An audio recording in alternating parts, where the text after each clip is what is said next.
దేవుని నామానికి మహిమ కలుగును గాక. హల్లెలూయా, ఆమేన్, హల్లెలూయా. మన ప్రభువును రక్షకుడును విమోచకుడైనటువంటి ప్రభువైన బ్రహ్మం క్రీస్తు నామంలో మీ అందరికీ వందనాలు, చెల్లిస్తూ ఉన్నాం. దేవునికి స్తోత్రం కలుగును గాక. హల్లెలూయా, ఆమేన్, హల్లెలూయా. దేవునికి స్తోత్రం కలుగును గాక. హల్లెలూయా. దేవుడు గడిచినటువంటి దినములన్నీ కూడా ఆయన యొక్క ఉచితమైన కృపను బట్టి, ఆయన యొక్క దయను బట్టి, ఆయన యొక్క ప్రేమను బట్టి దేవుడు మనల్ని కాపాడి రక్షించి బ్రతికించి సజీవ లెక్కలో ఉంచాడు. ఆమేన్, హల్లెలూయా. ప్రతి విధమైనటువంటి రోగములన్నిటి నుండి కూడా, ప్రతి విధమైన బలహీనతలన్నిటి నుండి దేవుడు మనల్ని తప్పిస్తూ మన రోగములను, మన బలహీనతలను ఆయన స్వస్థపరుస్తూ ప్రతి విషయంలో కూడా ఆయన మనకు చేస్తున్న ప్రతి మేలును బట్టి దేవుని నామానికి మహిమ కలుగును గాక. హల్లెలూయా, ఆమేన్, హల్లెలూయా. చెప్పరేంటి ఎవడా, మీ నోరు లేవు మీకు? దేవుని నామానికి మహిమ కలుగును గాక. హల్లెలూయా. దేవుడు ఆయన మన జీవితాల పట్ల చేస్తున్నటువంటి ప్రతి మేలు, ప్రతి ఆశ్చర్య కార్యములు, ప్రతి గొప్ప కార్యములు మనం నిత్యము కూడా ఆయన స్తుతిస్తూనే ఉండాలా, ఆయన కనపరచాలి, ఆయన ఆరాధించాలి మనం. ఆమేన్, హల్లెలూయా. ఎందుకంటే దేవుడు మన జీవితాల్లో అనేకమైనటువంటి మేలులు చేస్తున్నాడు. ప్రతి బలహీనత నుండి మనల్ని స్వస్థపరుస్తున్నాడు.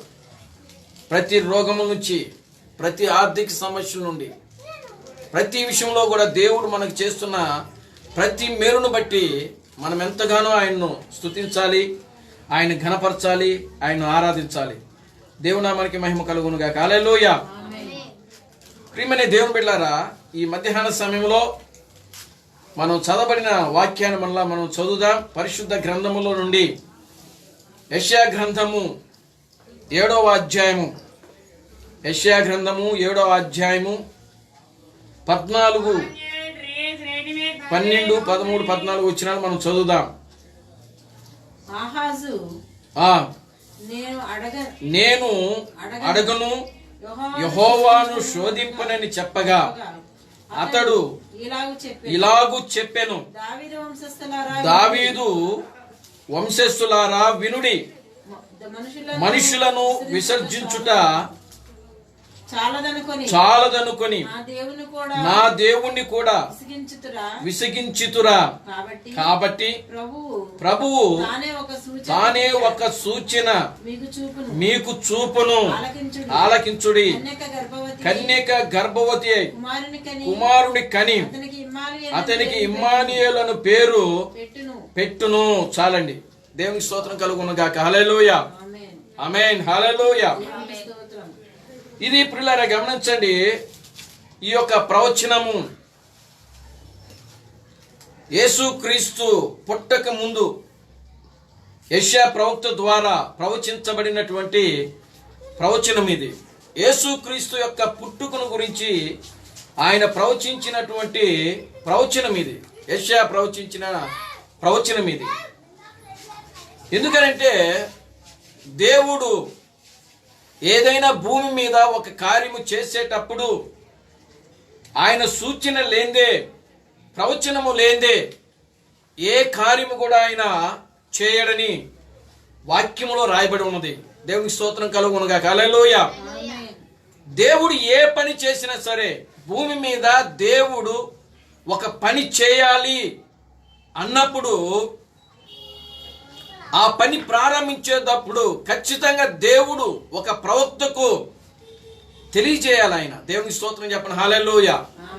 ప్రవక్తలకు తెలియజేయకుండా ప్రియులారా గమనించండి, సూచన లేకుండా దేవుడు భూమి మీద ఏ కార్యము కూడా చేయడు. ఆమేన్, హల్లెలూయా. కనుక ఇప్పుడు మనం చదివినటువంటి ఈ యొక్క వాక్య భాగమును మనం ఆలోచన చేస్తే, ఈ వాక్య భాగమును మనం గమనిస్తే, ఈ వాక్య భాగమును మనం పరిశీలన చేస్తే ప్రియులారా ఈ చదవబడిన వాక్యము యేసుక్రీస్తు యొక్క మొదటి రాకడకు ప్రవచించబడినటువంటి ప్రవచనంగా మనకు కనబడతా ఉన్నది. ఆమేన్, హల్లెలూయా. దేవునికి స్తోత్రం చెప్పండి గట్టిగా, హల్లెలూయా. ఇది యేసుక్రీస్తు యొక్క మొదటి రాకడను గురించి ఆయన పుట్టక ముందు 700 సంవత్సరాలకు మునిపే ప్రవక్త అయినటువంటి యెషయా ద్వారా దేవుడు ఏం చేసినాడంటే ప్రవచించాడు ఆయన. ఆమేన్, హల్లెలూయా. ఆ ప్రవచనము ప్రకారమే యేసుక్రీస్తు భూమి మీదకి వచ్చినాడు ఆయన. చూద్దాం, వాక్యంలో మనం చూద్దాం. మత్తయి సువార్త పరిశుద్ధ గ్రంథములో నుండి మత్తయి సువార్త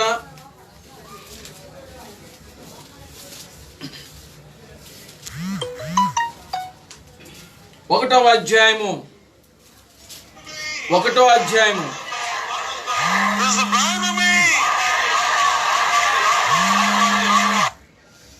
21వ వచనం. ఆమె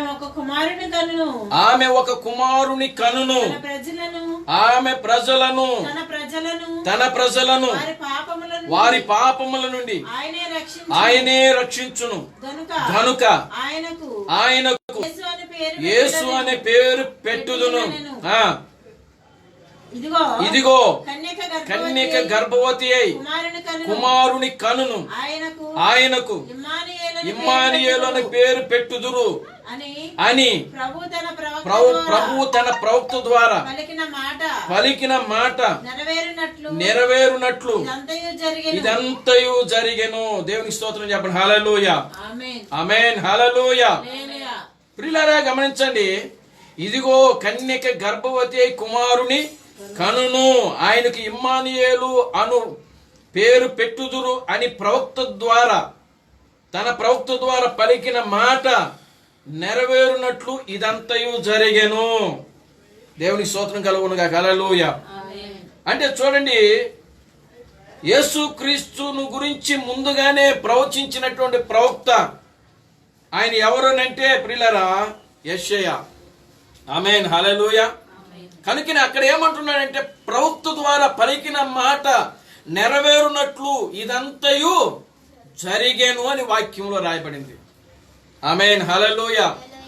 కనుక యేసుక్రీస్తు యొక్క మొదటి రాకడకు యేసుక్రీస్తు ఈ లోకములో కన్యకకు పుడతాడని, ఆయన కన్యక ద్వారా ఈ లోకములో జన్మిస్తాడని ప్రియులారా గమనించండి.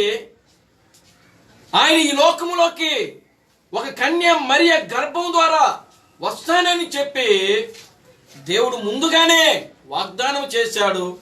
వాళ్ళకు ఒక సూచన ఇచ్చాడు దేవుడు. దేవునికి స్తోత్రం చెప్పండి, హల్లెలూయా. ఏమిటా సూచన అంటే కన్యక గర్భవతి అయి కుమారుని కంటును. అక్కడ పేరు రాయబడలేదు, మరియా అని పేరు రాయలేదు. ప్రవచన వాక్యములో మరియమ్మ ఆ కన్య అయిన మరియా కుమారుని కన్నును అని ప్రవచన వాక్యములో లేదు. ఏమని వాక్యములో ఉందంటే కన్యక గర్భవతి అయి కుమారుని కనును అని వాక్యంలో రాబడి. అది సూచన, అది గుర్తు. ఆమేన్, హల్లెలూయా. కనుక చూడండి ప్రియులారా గమనించండి, ఈ ప్రవచనము యూదుల మధ్యలో నెరవేరబడుతున్నప్పుడు యూదులు ఆ ప్రవచనాన్ని ప్రియులారా గమనించండి చాలా మంది కూడా గుర్తించవలసిన అవసరత యూదులకు ఉన్నది. ఎందుకంటే యూదులు ప్రవక్తలను నమ్ముతారు. వాళ్ళు యెషయా ఆయన కూడా ఒక యూదుడే. ఆ యెషయా ఒక యూదుడు. ఆ యూదా ప్రవక్త అయినటువంటి యెషయా ఆ యూదులకు ప్రవచిస్తున్నాడు. ఆయన ఏమని ప్రవచిస్తున్నాడంటే ఇదిగో కన్యక గర్భవతి కుమారుని కంటుంది, ఆయనకి ఇమ్మానుయేలు అని పేరు పెట్టుదురు అని వాక్యంలో రాడు. కనుక యూదులు వాళ్ళు ఆల్రెడీ మెస్సయ్య కోసం ఎదురు చూస్తున్నారు. మాకు మెస్సయ్య వస్తాడు, మా మెస్సయ్య వచ్చి మమ్మల్ని రక్షిస్తాడు, మా రోగములను ముట్టి బాగు చేస్తాడు, మాకు ఒక సపరేట్ గా ఒక రాజ్యం ఇస్తాడు ఆయన అని చెప్పి ప్రియులారా యూదులు ఇశ్రాయేలీలు వాళ్ళు ఎదురు చూస్తున్న సమయంలో ఈ యొక్క యెషయా ఈ ప్రవచనాన్ని ప్రవచించాడు. ఆమేన్ హల్లెలూయా. యెషయా ప్రవచించినటువంటి ఆ ప్రవచనము వెంటనే యెషయా కాలంలో జరగలేదు. అది ఆయన ప్రవచించినటువంటి 700 సంవత్సరాల తరువాత ప్రియులారా గమనించండి, ఆ ప్రవచనము నెరవేరబడటము మనము చూస్తా ఉన్నాం. దేవునికి స్తోత్రం కలుగునుగా. హల్లెలూయా. ఆమేన్ హల్లెలూయా. అంటే ప్రియులారా గమనించండి, ఇది మొదటి రాకడకు సంబంధించినటువంటి సూచన. ఆమేన్ హల్లెలూయా. యెషయా ద్వారా దేవుడు ప్రవచించాడు. ఆ ప్రవచనము ప్రకారమే యేసు క్రీస్తు కన్య మరియ ద్వారా ఈ లోకములో పుట్టడం జరిగింది. యూదులు, ఇశ్రాయేలీలు దానిని నమ్మవలసిన అవసరత వాళ్ళకి ఎంతైనా కూడా ఉంది. ఆమేన్ హల్లెలూయా. నమ్మకపోతే అది వాళ్ళ యొక్క వాళ్ళ యొక్క ఇదే దిగిన, కానీ నమ్మాలి. ఎందుకంటే దేవుడు ముందుగానే చెప్పాడు, ముందుగానే వాళ్ళకి ఒక గుర్తు ఇచ్చాడు, ముందుగానే వాళ్ళకి ఒక సూచన దేవుడు ప్రవక్త ద్వారా వాళ్ళకి ఇచ్చాడు అక్కడ. ఆమేన్ హల్లెలూయా. ముందుగానే చెప్పి పెట్టాడు కాబట్టి ఖచ్చితంగా వాళ్ళు ఏం చేయాలనంటే, ఆ ప్రవచనము నెరవేరుతున్నప్పుడు, ఆ ప్రవచనము జరుగుతున్నప్పుడు, ఆ ప్రవచనము వాళ్ళ మధ్యలో దేవుడు రుజువు చేస్తున్నప్పుడు ఆ ప్రవచనాన్ని వాళ్ళు అంగీకరించవలసిన బాధ్యత, వాళ్ళు గుర్తించవలసిన బాధ్యత. ప్రియులారా గమనించండి, వాళ్ళు ఆ ప్రవచనాన్ని చేర్చుకోవాల్సినటువంటి బాధ్యత వాళ్ళ మీద ఉన్నది. కానీ యూదులు ఏం చేస్తున్నారంటే, మరియమ్మ గర్భం ధరిస్తే, కన్యక గర్భం ధరిస్తే ఆ యూదులు ఏమన్నారంటే, మరియమ్మను చాలా రకరకాలుగా మాట్లాడినారు. రకరకాలుగా మాట్లాడి వాళ్ళ నోటుకు వచ్చినట్టుగా మరియమ్మ మీద నిందలేశారు, మరియమ్మను అవమానపరిచారు, మరియమ్మను హేళన చేశారు. పెళ్లి కాకముందే గర్భవతి అయింది, ఈమె వ్యభిచారం చేసింది, చూడండి ప్రియులారా గమనించండి అని చెప్పి రకరకాలుగా ఆ మరియను గురించి వాళ్ళు ఆలోచనలు చేశారు, వాళ్ళు తలంపులు చేశారు. ప్రవచనాన్ని మర్చిపోయారు వాళ్ళు. ప్రవచనాన్ని, అయ్యో యెషయా ప్రవచించాడు, ఆ ప్రవచనం ఇప్పుడు జరుగుతుంది, ఆ ప్రవచనాన్ని మనం గుర్తించాలి, ఆ లేఖనాన్ని మనం పరిశీలించాలి, ఆ లేఖనాన్ని చూడాల్సిన బాధ్యత మన మీద ఉన్నదన్న సంగతి వాళ్ళు ఏం చేసినారంటే మర్చిపోయారు. యూదులు మర్చిపోయి పైగా ఏం చేస్తున్నారంటే మరియను హేళన చేయటము, మరియను అవమానపరచడము, మరియను వాళ్ళకి ఇష్టం వచ్చినట్టుగా మాట్లాడటము జరుగుతా ఉన్నది. ప్రియులారా గమనించండి, మరియను ఎందుకు రాళ్లతో కొట్టి చంపలేదు అని అంటే, ఎందుకంటే ధర్మశాస్త్రము ప్రకారము, చాలా జాగ్రత్తగా వినండి, ధర్మశాస్త్ర ప్రకారము ఎవరైనా సరే వ్యభిచరించినా, దొంగతనము చేసినా, వాళ్ళు దొరికితే వాళ్ళని ఏం చేయాల్సిందంటే రాళ్లతో కొట్టి చంపాల, రాళ్లతో కొట్టి చంపాల. కానీ మరియా అక్కడ వివాహము కాక మునిపే అక్కడ గర్భవతి అయింది. కానీ ఎందుకు మరియను రాళ్లతో కొట్టి చంపలేదు యూదులు అని అంటే, ఆమెకు ప్రియులారా గమనించండి, అప్పటికే యోసేపుతో ప్రదానము చేయబడింది. ఆమేన్ హల్లెలూయా. దేవుని నామానికి మహిమ కలుగునుగా. హల్లెలూయా. మరియా పరిశుద్ధాత్మ వలన గర్భం ధరించింది. ఆమేన్ హల్లెలూయా. సర్వోన్నతుని యొక్క శక్తి మరియను కమ్ముకున్నది. ఆమేన్ హల్లెలూయా. పరిశుద్ధాత్మ ద్వారా ఆమె గర్భం ధరించింది. ఆమేన్ హల్లెలూయా. పుట్టబోయే శిశువు పరిశుద్ధుడు. ఆమేన్ హల్లెలూయా. కనుక ప్రియులారా గమనించండి, ఆ యొక్క దేవుని ద్వారా ఆమెకు గర్భం వచ్చింది, పరిశుద్ధాత్మ ద్వారా ఆమె గర్భం ధరించింది. దేవుని నామానికి మహిమ కలుగునుగా. హల్లెలూయా.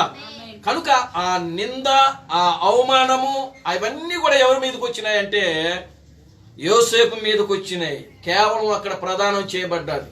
దేవుని నామానికి మహిమ కలుగునుగా. హల్లెలూయా.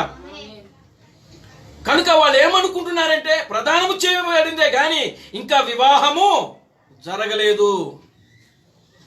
అంటే వివాహము జరగక మునిపే ఈమె గర్భవతి అయి ఉన్నది అక్కడ. ఆమేన్ హల్లెలూయా. కనుక ఇప్పుడు ఆ నేరము ఎవరి మీద పడతా ఉన్నది అని అంటే యోసేపు మీద పడతా ఉన్నది.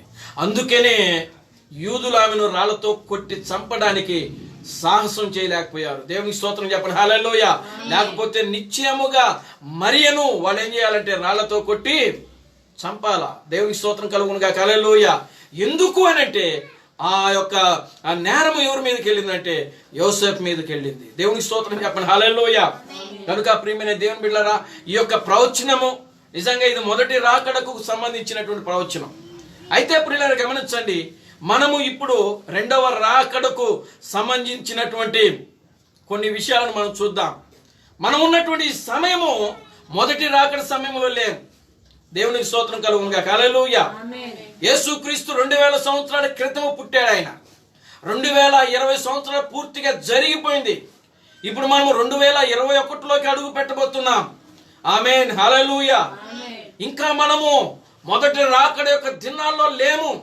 యేసుక్రీస్తు యొక్క జన్మదినాన్ని చేసుకోవడానికి, లేకపోతే యేసుక్రీస్తు పుట్టినరోజులు చేసుకోవడానికి, సంబరాలు చేసుకోవడానికి, రికార్డ్ డాన్సులు వేసుకోవడానికి, పిల్లరా సంఘాలలో నాట్యాలు చేయడానికి, డ్రామాలు వేయడానికి ఈ సమయము కాదు ఇది.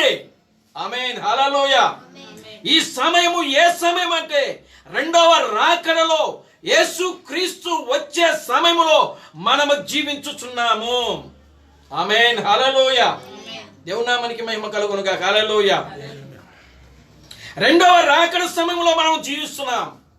ఈ రెండవ రాకడ సమయంలో ఈనాడు ఈ క్రైస్తవ ప్రపంచమంతా కూడా ఎదురు చూడవలసిన పని ఏమిటి అనంటే రెండవ రాకడకు దేవుడు ఏదైనా సూచన ఇచ్చాడా లేదా, ఏదో ప్రవచనము పలికాడా లేదా, ఆ ప్రవచనాలు ఎంతవరకు జరిగాయి, ఆ ప్రవచనాలు ఎంతవరకు నెరవేర్పు జరుగుతున్నాయి, దేవుడు ఏ సూచన ఇచ్చాడు, ఏ ప్రవక్త ద్వారా ఏ ప్రవచనాన్ని పలికించాడు అనేది మనం ఈ రోజున క్రైస్తవ ప్రపంచము ఎంతగానో ఎదురు చూడవలసినటువంటి సమయం ఈ సమయం.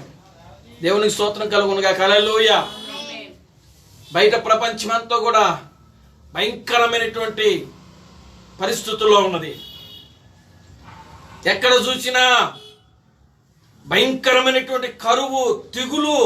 ఆమేన్, హల్లెలూయా. భయంకరమైన వర్షాలు వచ్చి పంటలు నాశనం అయిపోతున్నాయి. మనుషులు జనాభా చనిపోతున్నారు. ఎక్కడ చూసినా సరే మరణము, ఎక్కడ చూసిన జల ప్రళయాలు, ఎక్కడ చూసిన కరువు, ఎక్కడ చూసిన తెగులు.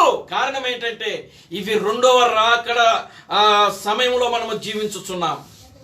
ఆమేన్, హల్లెలూయా. ప్రియమైన దేవుని బిడ్డలారా, చూడండి, ఈ రెండవ రాకడకు దేవుడు ఏమైనా ప్రవచనాలు ఇచ్చాడు అనేది మనం చూడాలి. రెండవ రాకడలో ప్రియులారా గమనించండి, దేవుడు ఏదైనా సూచన ఇచ్చాడా అనేది మనం గమనించాలి. దేవునికి స్తోత్రం కలుగునుగా, హల్లెలూయా. చూడండి, రెండవ రాకడ గురించి మనం చూద్దాం. దేవుడు ఇచ్చినటువంటి సూచన మత్తయి సువార్త 24వ అధ్యాయం 31, 32 వచనాలు మనం చూద్దాం. మత్తయి సువార్త. అప్పుడు మనుష్య కుమారుని సూచన ఆకాశమందు కనబడును. అప్పుడు మనుష్య కుమారుడు మహామహిమతోను ఆకాశ మేఘారుడై వచ్చుట చూచి భూమి మీదనున్న సకల గోత్రముల వారు మరియు ఆయన గొప్ప బోరతో తన దూతలను పంపును. వారు ఆకాశము యొక్క ఈ చివరి నుండి ఆ చివరి వరకు నలుదిక్కుల నుండి ఆయన ఏర్పరచుకుని వారిని పోగు చేదురు. చదవండి. అంజూరపు చెట్టును చూచి ఒక ఉపమానము నేర్చుకుని, అంజూరపు కొమ్మ లేతదై చిగురించినప్పుడు వసంత కాలము ఇక సమీపముగా ఉన్నదని మీకు తెలియను. ఆ ప్రకారమే ఈ సంగతులన్నీ జరుగుట మీరు చూచినప్పుడు ఆయన సమీపమనే ద్వారము దగ్గరనే ఉన్నాడని మీరు తెలుసుకొనుడి. ఆమేన్, హల్లెలూయా. ఇవన్నీ జరుగు వరకు ఈ తరము గతింపదనెను నిశ్చయముగా మీతో చెప్పుచున్నాను. ఆకాశము భూమి గతించిన నా మాటలు గతించవు, ఏ మాత్రమును గతించవు. దేవుని స్తోత్రం చెప్పండి. హల్లెలూయా. ఆమేన్. ప్రియులారా గమనించండి, ఇది రెండవ రాకడ గురించి ఇచ్చినటువంటి సూచన. పైన 24వ అధ్యాయము ఆ యొక్క మొదటి నుంచి మనం చదివితే అక్కడ మనకు కనబడతా ఉంటుంది. యేసు దేవాలయం నుండి బయలుదేరి వెళుచుండగా ఆయన శిష్యులు ఆ దేవాలయపు కట్టడములన్నీ ఆయనకు చూపించవచ్చిరి. అందుకు ఆయన, మీరు ఇవన్నీ చూచుచున్నారు కదా, రాతి మీద రాయి ఒక్కటైనను ఇక్కడ నిలవకుండకుండా పరద్రోయబడినని మీతో నిశ్చయముగా చెప్పుచున్నానని వారితో అనెను. ఆయన ఒలీవ కొండ మీద కూర్చుని ఉన్నప్పుడు శిష్యులు ఆయన ఎద్దుకు ఏకాంతముగా వచ్చి, ఇవి ఎప్పుడు జరుగును? నీ రాకడకు ఈ యుగ సమాప్తికి సూచనలు మాతో చెప్పమనగా. దేవుని స్తోత్రం చెప్పండి. హల్లెలూయా. ఆమేన్. ప్రియమైన దేవుని బిడ్డలారా గమనించండి, ఇక్కడ ఒక విషయం మనం గమనించాలి. ఈనాడు క్రైస్తవ ప్రపంచం ఏదైతే ఉన్నదో, ఈ క్రైస్తవ ప్రపంచము, ఈ క్రైస్తవులు ఈనాడు ప్రపంచములో నాకు తెలిసినంత వరకు 4000 డినామినేషన్లకు పైగానే ఉన్నాయి. ఆర్సే మొదలుకొని పెంతుకోస్తు వరకు చాలా డినామినేషన్లు. క్రైస్తవులు ఒక్కొక్క సంస్థను స్థాపించుకొని రకరకాలుగా పేర్లు పెట్టుకుని యేసుక్రీస్తును ఆరాధన చేస్తా ఉన్నారు. ఆమేన్. హల్లెలూయా. అయితే ప్రియులారా, యేసుక్రీస్తును ఆరాధించడం మంచిదే, యేసుక్రీస్తును స్తుతించడం మంచిదే, యేసుక్రీస్తును ఘనపరచడం మంచిదే, యేసుక్రీస్తును మహిమపరచడం మంచిదే. కానీ మహిమపరుస్తున్న మనము, ఆయన ఆరాధిస్తున్న మనము, ఆయన ఘనపరుస్తున్న మనము, అయితే రెండవ రాకడలో ప్రభువు వస్తున్నాడని చెప్పాడు ఆయన. ఆ వచ్చినప్పుడు ఆ రావడానికి దేవుడు ముందుగానే ఆయన ప్రవచించాడు. ఆ ప్రవచనాలు ఎంతవరకు జరిగాయి, ఎంతవరకు నెరవేర్పు జరుగుతున్నాయి అనేది క్రైస్తవ ప్రపంచం కూడా ఒకసారి గుర్తించవలసిన బాధ్యత మన మీద ఉన్నది. దేవునికి స్తోత్రం కలుగునుగా. హల్లెలూయా. ఆమేన్. హల్లెలూయా. చూడండి, రెండవ రాకడ గురించి ఈనాటి క్రైస్తవుల కంటే ఈ రోజున క్రైస్తవులు పిలువబడ్డ చాలా మంది ఉన్నారు. ప్రపంచంలో పెద్ద పెద్ద బోధకులు ఉన్నారు, రెవరెండ్లు ఉన్నారు, బిషప్పులు ఉన్నారు. కానీ ప్రియులారు గమనించండి, ఈ రెవరెండ్లుగా బిషప్పులుగా పిలువబడుతున్నటువంటి ఈ పాస్టర్లు, కాపరులు ఈ రోజున ప్రియులారా యేసుక్రీస్తు రెండవ రాకడ గురించి చెప్తున్నారో లేదో మనకైతే తెలియదు, కానీ వాళ్ళు ఎదురు చూస్తున్నారో లేదో మనకైతే తెలియదు. కానీ అయితే మనకంటే ముందుగా, ఈనాటి క్రైస్తవ ప్రపంచం కంటే ముందుగా, ఈనాడు క్రైస్తవ ప్రపంచం యేసుక్రీస్తు రెండవ రాకడను విడిచిపెట్టేశారు. వాళ్ళు యేసుక్రీస్తు ఎప్పుడు వస్తాడో వాళ్ళకి తెలియదు, ఎలా వస్తాడో తెలియదు. ఎలా వస్తే ఒకవేళ యేసును వాళ్ళు గుర్తించాలో వాళ్ళు చెప్పలేకపోతున్నారు ఈ రోజున. ఆమేన్. హల్లెలూయా. కారణం ఏంటంటే అసలు రాకడ గురించే వాళ్ళు ఎదురు చూడటం లేదు. ఆమేన్. హల్లెలూయా. కానీ నేటి క్రైస్తవ ప్రపంచము కంటే ఆనాటి అపోస్తులు ఆల్రెడీ ఆయన రాకడ గురించి ముందుగానే అడిగారు వాళ్ళు. దేవుని స్తోత్రం చెప్పండి. హల్లెలూయా. అది ఎంత గొప్ప విషయం. దేవునామానికి మహిమ కలుగునుగా. హల్లెలూయా. ఈరోజు క్రైస్తవులు ఎదురు చూడటం లేదు రాకడ గురించి. ఆయన ఎప్పుడు వస్తే ఏముందులే అని అంటున్నారు, ఎలా వస్తే ఏముందులే అంటున్నారు. ఆయన ఎప్పుడు వస్తే ఏముందులే, ఆయన వస్తే ఏముంది, రాకపోతే ఏముంది అంటున్నారు ఈరోజు క్రైస్తవ ప్రపంచం. కానీ ప్రియులారా, రెండవ రాకడ అనేది ఎంత ప్రాముఖ్యమైనదో అది ఆల్రెడీ శిష్యులకు తెలుసు. దేవునికి స్తోత్రం చెప్పండి. హల్లెలూయా. రెండవ రాకడ ఎంత గొప్ప కార్యమో శిష్యులకు తెలుసు. ఆమేన్. హల్లెలూయా. రెండవ రాకడలో జరగబోయే కార్యములు ఎంత ప్రాముఖ్యమైనవో ప్రియులారా గమనించండి, శిష్యులకు తెలుసు. అందుకనే ఆయన వాళ్ళు అడుగుతున్నారు, నీవు మరలా వస్తానంటున్నావు, ఎప్పుడు వస్తావు? నీ రాకడకు ఈ యుగ సమాప్తికి సూచనలు మాతో చెప్పమన్నారు వాళ్ళు. అదే మనం అయితే అడుగుతామా ఈ రోజుల్లో? దేవునికి స్తోత్రం చెప్పండి. హల్లెలూయా. మనమైతే నిజంగా ఏమడుగుతాం? నాకు ఒక మంచి ఇల్లు ఇవ్వు ప్రభు అని అడుగుతాం. లేకపోతే మాకు మంచి బంగ్లా ఇవ్వు, కారు ఇవ్వు.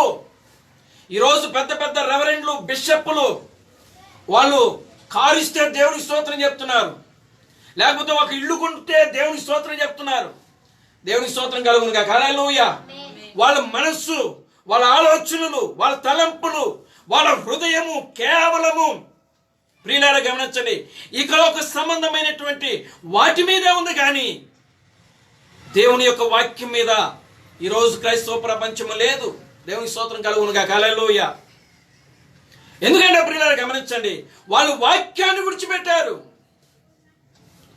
వాళ్ళు ఆ వాక్యాన్ని విడిచి, పట్టుకున్నది వాక్యమే, కానీ ఆ వాక్యాన్ని విడిచి ఆ వాక్యాన్ని అడ్డు పెట్టుకుని ఈ లోకములో వాళ్ళు ఏమి తిందుమా, ఏమి త్రాగుదమా, ఏమి ధరించుదుమా అని వాటి గురించే ప్రయాసపడుతున్నారు. కానీ ప్రియులారా గమనించండి, నిజమైన సత్యాన్ని చెప్పి ఆ సత్యం వైపు ప్రజలను మళ్లించాలన్న కొంచెం కూడా ఇంకిత జ్ఞానం లేకుండా ఈరోజు ఆ సేవను వాళ్ళు చేస్తా ఉన్నారు. ఈ రోజున దేవుని నామానికి మహిమ కలుగునుగా. హల్లెలూయా. దేవునికి స్తోత్రం కలుగునుగా. హల్లెలూయా. కనుక ప్రియులారా గమనించండి, ఈ రెండవ రాకడ గురించి ప్రియులారా గమనించండి. ఈనాటి క్రైస్తవ ప్రపంచము కంటే, ఈరోజు ఉన్న బోధకుల కంటే, ఈ రోజున్న రెవరెండ్ల కంటే, ఈ రోజున్న బిషప్పుల కంటే ప్రియులారా గమనించండి, ఆ రోజే ముందుగానే వాళ్ళు ఆ శిష్యులు అడిగారు, నీ రాకడ ఎప్పుడు వస్తుందో ప్రభువా, నువ్వు ఎప్పుడు వస్తావు, నీ రాకడకు సూచనలు ఏంటి, మాతో చెప్పు అని ఆయన ఏకాంతంగా ఉన్నప్పుడు ఆయన దగ్గరికి వెళ్ళి వాళ్ళు అడిగారు. దేవునికి స్తోత్రం చెప్పండి. హల్లెలూయా. అప్పుడు ప్రభు ఏం చెప్పినాడంటే, నోరు తెరిచి ఆ మత్తయి సువార్త 24వ అధ్యాయంలో 51 వచనాలు వివరించాడండి వాళ్ళకి. ఆమేన్. హల్లెలూయా. ఎన్ని వచనాలు ఉన్నాయి అక్కడ? 51 వచనాలు. ఈ 51 వచనాల్లో మొత్తం కూడా యేసుక్రీస్తు యొక్క రెండవ రాకడకు సంబంధించిందే. ఆమేన్. హల్లెలూయా. ఇప్పుడు ఆ చెప్పబడిన ప్రతి లేఖనము, అక్కడ చెప్పబడిన ప్రతి సూచన, అక్కడ చెప్పబడిన ప్రతి వాక్యము నెరవేరుతుందా లేదా అనేది మనం గమనించాలా. వాటిలో ప్రాముఖ్యమైనది, ఆ ప్రవచనాలన్నిటిలో చాలా ప్రాముఖ్యమైన వాక్యము దేవుడు ఒక ప్రవచనాన్ని పలికాడు అక్కడ. ఏమిటా ప్రవచనం అంటే, అంజూరపు చెట్టు చిగురించినప్పుడు ఇదిగో వసంత కాలము సమీపముగా ఉన్నదని మీకు తెలియను. దేవునికి స్తోత్రం కలుగునుగా. హల్లెలూయా. ఆ ప్రకారమే మీరు ఈ సంగతులన్నీ జరుగుట చూచినప్పుడు ఆయన సమీపం అనే ద్వారము దగ్గరనే ఉన్నాడని మీరు తెలుసుకొనుడి. దేవుని నామానికి మహిమ కలుగునుగా. హల్లెలూయా. ప్రియులారా గమనించండి, దేవుని వాక్యము సెలవిస్తుంది, అంజూరపు చెట్టు. అంజూరపు చెట్టు అంటే దేనికి సూచనగా ఉన్నది?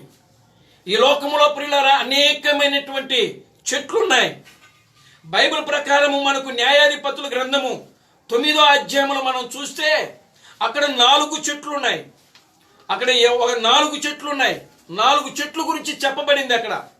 ఆ 4 చెట్లు ఏమిటంటే, ద్రాక్ష చెట్టు, ఒలీవ చెట్టు, తర్వాత అంజూరపు చెట్టు, 4వది ముళ్ళ చెట్టు. దేవునికి స్తోత్రం చెప్పండి. హల్లెలూయా. అక్కడ ఒక్కొక్క చెట్టు గురించి ఒక్కొక్క ప్రాధాన్యత కూడా సంతరించుకుంది అక్కడ. ఏమిటి అనంటే, ముందు ఒలివ చెట్టు దగ్గరికి వెళ్ళాయి చెట్లన్నీ కలిసి. ఒలివ చెట్టు దగ్గరికి వెళ్ళి, ఒలివ చెట్ట మా మీద నువ్వు రాజుగా ఉంటూ మమ్మల్ని ఏలమన్నారు. అప్పుడు ఆ ఒలివ చెట్టు అంటుంది కదా, రాజులను అభిషేకించేటి తైలమును ఇవ్వకుండగా నేను మీ మీద రాజుగా ఉండి అటు ఇటు తిరుగుదునా అని చెప్పి ఆ ఒలివ చెట్టు అక్కడ రాజు ఆ యొక్క జనులతో మాట్లాడుతూ ఉన్నది. ఆమేన్. హల్లెలూయా. ఆ తరువాత ఒలివ చెట్టును విడిచిపెట్టి ఎక్కడికి వెళ్ళారంటే, ప్రియులారా అంజూరపు చెట్టు దగ్గరికి వెళ్ళారు. అంజూరపు చెట్టు దగ్గరికి వెళ్ళిన తర్వాత అంజూరపు చెట్టు అంటుంది, ఏమంటుందో ప్రియులారా గమనించండి. అంజూరపు చెట్టు మాట్లాడుతుంది అక్కడ. చదవండి ఆ వాక్యాన్ని. అప్పుడు చెట్టు వచ్చి మమ్మల్ని ఏలమని అంజూరపు చెట్టుని అడగగా, చెట్ల మీద రాజునయుండి ఇటు అటు ఊగుచు నా మాధుర్యమును నా మంచి ఫలమును నేను ఇయ్యక మానుదునా. దేవునికి స్తోత్రం చెప్పండి. హల్లెలూయా. ఒలివ చెట్టు దగ్గరికి వెళితే ఒలివ చెట్టేమో రాజులను అభిషేకించే తైలాన్ని ఇవ్వకుండా అటు ఇటు ఊగుతూ మీ మీద నేను రాజుగా ఉందునా కనుక నేను ఉండనని చెప్పేసింది ఒలివ చెట్టు. ఇప్పుడు అంజూరపు చెట్టు దగ్గరకు వచ్చి అంజూరపు చెట్టుని అడిగితే అంజూరపు చెట్టు ఏమంటుందంటే ప్రజలను సంతోషపరిచేటువంటి నా మాధుర్యమును, నా మంచితనాన్ని, నా మంచి ఫలాన్ని ఇవ్వకుండా మానేసి మీ మీద రాజునై ఉండి అటు ఇటు తిరుగుదునా అని చెప్పి అంజూరపు చెట్టు కూడా ఏం చేసిందనంటే తృణీకరించేసింది. ఆమేన్, హల్లెలూయా. ఇప్పుడు ద్రాక్ష చెట్టు దగ్గరకు వచ్చినాయి. ద్రాక్ష చెట్టు అంటుంది, ద్రాక్ష చెట్టు ఏమంటుందంటే దేవునిని మానవులను సంతోషపెట్టు నా ద్రాక్షారసమును నేను ఇయ్యక మాని చెట్టు మీద రాజునై ఉండి అటు ఇటు తిరుగుదునా అని చెప్పి ఆ యొక్క ఒలివ ద్రాక్ష చెట్టు కూడా ఏం చేసిందంటే రాజుగా ఉండడానికి ఇష్టపడాల. దేవునికి స్తోత్రం చెప్పండి, హల్లెలూయా. ఇప్పుడు ముళ్ళ చెట్టు దగ్గరకు వచ్చినాయి. చెట్లన్నీ కలిసి ముళ్ళ చెట్టు దగ్గరకు వచ్చి ముళ్ళ చెట్టు ఏమంటుందంటే ఆ ముళ్ళ చెట్టు దగ్గరకు వచ్చి ఓ ముళ్ళ చెట్టు మా మీద రాజుగా ఉండి అడిగినాడు. ముళ్ళ పొద మీరు నిజముగా నన్ను మా మీద రాజుగా నియమించుకోరిని ఎడల రండి నా నీడను ఆశ్రయించుడి, లేదా అగ్ని నాలో నుండి వచ్చి లెబానోను దేవదారు చెట్లను కాల్చివేయనని చెట్లతో చెప్పెను. దేవునికి స్తోత్రం చెప్పండి, హల్లెలూయా. కనుక చూడండి, ఇక్కడ రకరకాల చెట్లు ఉన్నాయి. ఇక్కడ ఈ చెట్లులో మనం చూస్తే అక్కడ ఏ చెట్టు గురించి యేసుక్రీస్తు చెప్తున్నాడంటే అంజూరపు చెట్టు. దేవునికి స్తోత్రం చెప్పండి, హల్లెలూయా. అంజూరపు చెట్టు ఒక్కొక్క జాతికి సాదృశ్యముగా ఉన్నది. ఏమిటి అని అంటే ప్రియులారా గమనించండి. మనం గమనిస్తే ఇక్కడ ఒలివ చెట్టు దేనికి సాదృశ్యముగా ఉన్నదంటే అభిషేకానికి, తైలమునకు ఇచ్చేటువంటి అభిషేకమునకు, పరిశుద్ధాత్మకు సాదృశ్యముగా ఉన్నది. చూడండి, అదేవిధంగా మనం గమనిస్తే ఈ యొక్క ద్రాక్ష చెట్టు యేసుక్రీస్తుకు సాదృశ్యముగా ఉన్నది. ఎందుకనంటే యోహాను సువార్త 15వ అధ్యాయంలో చెప్తున్నాడు. ఏమంటున్నాడంటే నేను నిజమైన ద్రాక్షవల్లిని, అదిగో మీరు తీగలు అని వాక్యంలో రాయబడింది. దేవుని స్తోత్రం చెప్పండి, హల్లెలూయా. ఇంకా మనం గమనిస్తే ప్రియులారా అంజూరపు చెట్టు దేనికి సాదృశ్యముగా ఉన్నదంటే అది ఇశ్రాయేలీయులకు, యూదులకు సాదృశ్యముగా ఉన్నది. ఆమేన్, హల్లెలూయా. కనుక ఇప్పుడు అంజూరపు చెట్టు చిగురించినప్పుడు అన్నాడు. అంటే అంజూరపు చెట్టు చిగురించాలి అని అంటే ప్రియులారా గమనించండి, అది ఏమవ్వాలంటే ముందుగా నరకబడాలి. దేవుని నామానికి మహిమ కలుగునుగా, హల్లెలూయా. కనుక ఈ అంజూరపు చెట్టు అయినటువంటి ఇశ్రాయేలు దేశము మనం గమనిస్తే అది క్రీస్తు యొక్క మొదటి రాకడలో ప్రియులారా యేసు క్రీస్తును ఇశ్రాయేలీయులు అంగీకరించకపోవడం వల్ల, యేసు క్రీస్తును నమ్మకపోవడం వల్ల, యేసు క్రీస్తును వాళ్ళు తృణీకరించడం వల్ల వారి మీదకి శాపం వచ్చింది. ఆ శాపాన్ని బట్టి ప్రియులారా గమనించండి, టైటస్ అనేటువంటి రాజు ఇశ్రాయేలు దేశాన్ని ముట్టడించి ఇశ్రాయేలీయులను, యూదులను దొరికినట్టుగా వాళ్ళు ఏం చేసినారంటే చంపివేయడం జరిగింది. కొంతమంది బతకడానికి ఇష్టపడిన వాళ్ళు ప్రియులారా గమనించండి, కొంతమంది వాళ్ళ ప్రాణాలు కాపాడుకోవడానికి, రక్షించుకోవడానికి ఇతర దేశాలకు పారిపోయారు. ఆమేన్, హల్లెలూయా. ఇప్పుడు అంజూరపు చెట్టు ఏమైందంటే మోడు బారిపోయింది. ఆమేన్, హల్లెలూయా. అంజూరపు చెట్టు మోడు బారిపోయింది. ఇప్పుడు అంజూరపు చెట్టు నరకబడింది. అంజూరపు చెట్టు అనేటువంటి ఇశ్రాయేలు దేశము అన్యుల చేత తొక్కబడుతా ఉన్నది. ఆమేన్, హల్లెలూయా. వాక్యంలో యేసు ప్రభు చెప్పాడు, యెరూషలేమా యెరూషలేమా, ప్రవక్తలను రాళ్లతో కొట్టుచు చంపుచు ఉన్నదానా, కోడి తన పిల్లలను తన రెక్కల కింద ఏలాగు చేర్చుకునునో అలాగునే నేను కూడా మిమ్మలను నా రెక్కల కింద చేర్చుకోవడానికి ప్రయత్నించితిని గాని మీరు రానొల్లకపోతిరి. మీ ఇల్లు మీకు పాడుదిబ్బగా మారుతున్నది. మీ ఇల్లు మీకు పాడుదిబ్బగా మారుతున్నది. మీరు కత్తివాత చేత కూలిపోతారు. మీరు చెరపట్టబడిన వారై సమస్తమైనటువంటి అన్య దేశాలకు పారిపోతారని 2000 సంవత్సరాల క్రితం యేసు క్రీస్తు యెరూషలేము గురించి ప్రవచించాడు. ఆ ప్రవచనము ప్రకారమే క్రీస్తు శకము 1వ శతాబ్దంలో 70వ సంవత్సరములోనే టైటస్ అనేటువంటి రాజు ఇజ్రాయెల్ దేశాన్ని ముట్టడించాడు, సర్వనాశనం చేసేసాడు. అంతే. దేవునికి స్తోత్రం చెప్పండి. హల్లెలూయా, ఆమేన్, హల్లెలూయా. ఇజ్రాయేలీలంతా కూడా పారిపోయారు.